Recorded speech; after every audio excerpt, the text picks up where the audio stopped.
Founders Garden, Pansy and Honeysuckle.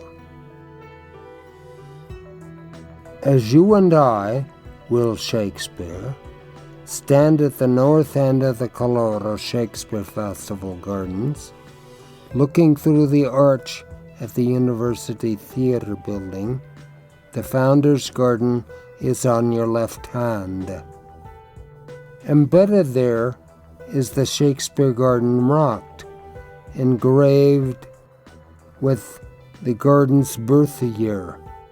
The gardeners cleared the land in the spring of 1992, and treble stone defined the beds using treble stone from nearby lions, the same stone that is used to build much of this university, expertly dry stacked on a bed of gravel. These beds cost $1,000.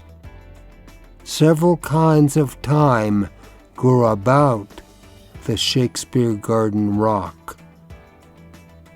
In A Midsummer Night's Dream, the fairy king Oberon speaks of wild thyme, mingled with other flowers in the forest.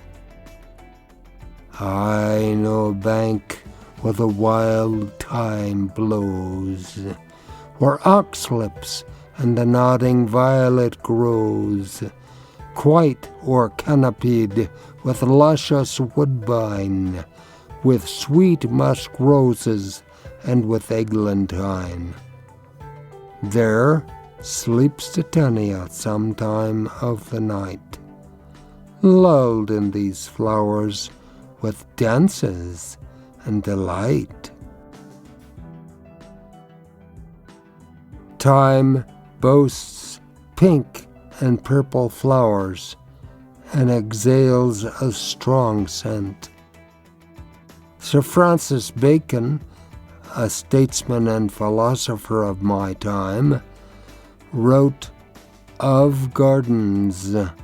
He advises sowing wild thyme in garden alleys because it perfumes the air most delightfully, being trodden upon and crushed. The musk rose, too, we prized, especially for its scent, perhaps even more than other roses. The odor of plants was important to us, as were the colors. You can find both the musk rose and the Queen's cherished eglantine in the Midsummer Night's Garden. Planted amongst the thyme are several kinds of dianthus, which we called pinks, a couple of lavenders, some tiny early blooming daffodils, and a miniature rose. Here also is the little violet tricolor that you call pansy, and heartsease, and love in idleness. The pansy has long been associated with thoughts. Ophelia says so in Hamlet. And here is pansies, that's for thoughts. The very name comes from the French penser, to think. You have larger pansies now, bred from the violet tricolor about 150 years ago. The gardeners love this flower and allow it to seed itself everywhere in the gardens. Thymes have their place in medicine and cookery, as well as in a garden. Here's common garden thyme, smaller and less fragrant than wild thyme, lemon thyme. silver-thyme, and others. Woolly thyme carpets the area between the Elizabethan Garden and the Founders Garden.